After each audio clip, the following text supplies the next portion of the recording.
And joining us now to discuss this is Kacper Kita from the Warsaw Institute. Hello and welcome to TVP World.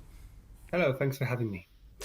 So let's talk about Jordan Bardella. I mean, he had been a literal unknown in French politics until a few months ago. Now everyone is looking at him as the potential future prime minister and taking interest in his stance on foreign policy issues.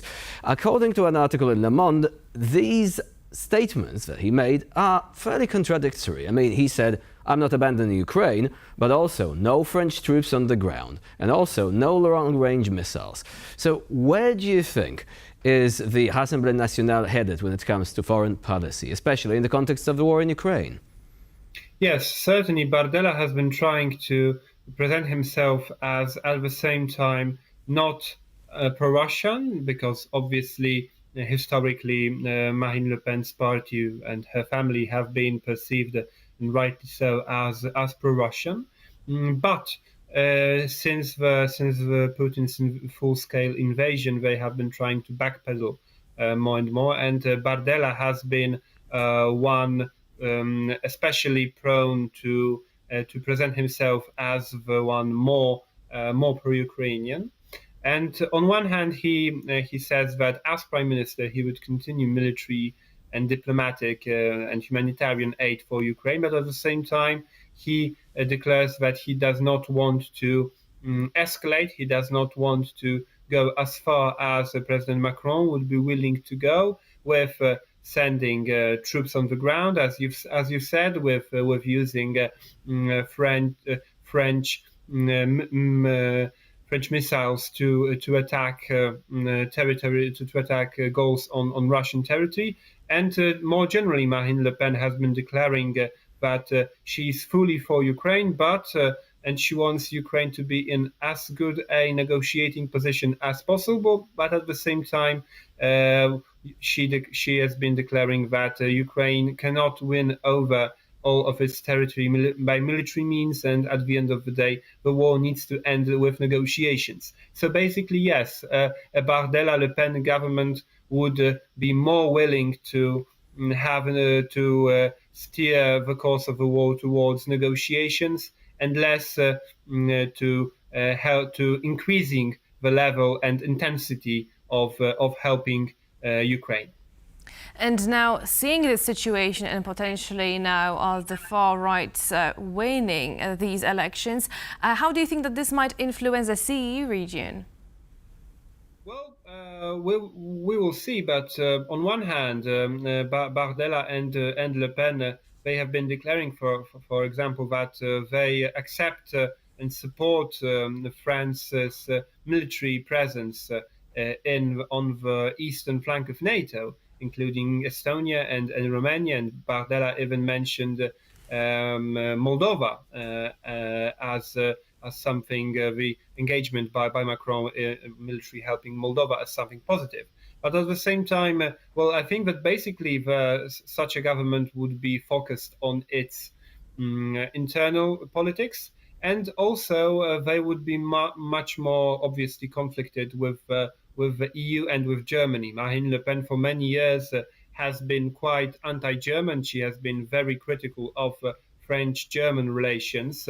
She said on multiple times, for example, that today the French president is just a vice chancellor of Germany, that France should be much more independent of Germany. So this would be something interesting to observe from our perspective. Also because previously she said that Germany would always, she said this in one of her articles about foreign policy, that Germany, because of its geography, would always want to build a Middle Europa, that Germany would always try to control the Central and Eastern Europe and act with Russia. And this is something that weakens France, obviously, because this part of Europe is dominated by Germany, and France should be more proactive in countering German position in Europe. Le Pen has been trying to develop alliances with some figures in this region, with Law and Justice when it was in power in Poland, with Orban in Hungary, now with Babiš in Czech Republic and possibly also with Fico in Slovakia. So she's been trying to court some politicians in Central Eastern region in her quest to build a larger Eurosceptic bloc inside the European Union, and certainly this would be on an anti-German angle. At least she would try to put it so.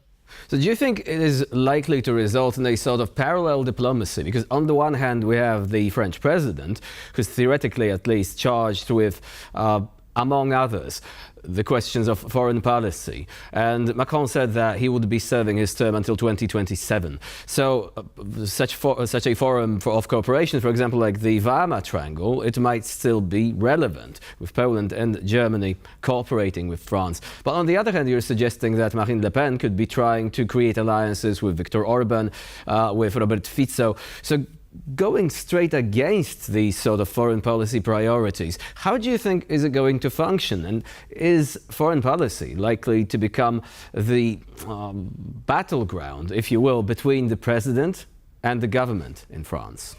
Yes, this is probable that foreign policy will become a battleground. Of course, we also have to remember that they have many points in common. Both Macron and Le Pen both support for example, strategic autonomy. They have similar views regarding America and China, and they also both support increased European cooperation in terms of military and especially military industry. Though obviously Macron would be willing to build a stronger European, more integrated European, more centralized European institutions, while Le Pen would argue that more European institutions, more power in European institutions is not something that would help rebuilding French and European military, but they have these common perspectives.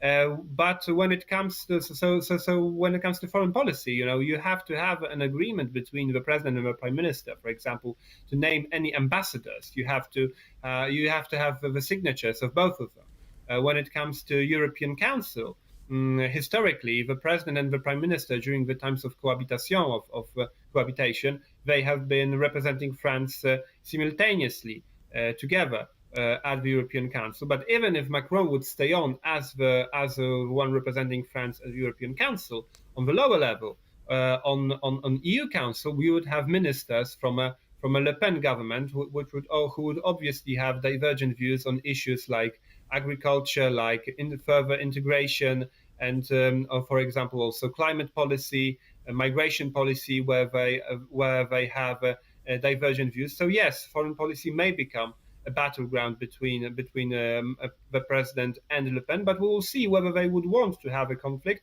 or they would think that it's better for both of them politically to be perceived as willing to engage and responsible, etc. So whatever happens, we're talking about one of the biggest economies in the European Union. So this massive economy having a fractured foreign policy would not benefit anyone, any of the partners, at least within the EU. Kacper Kita was our guest today here on TVP World. Thank you very much for joining us. Have a nice day. And of course, for sharing your expertise.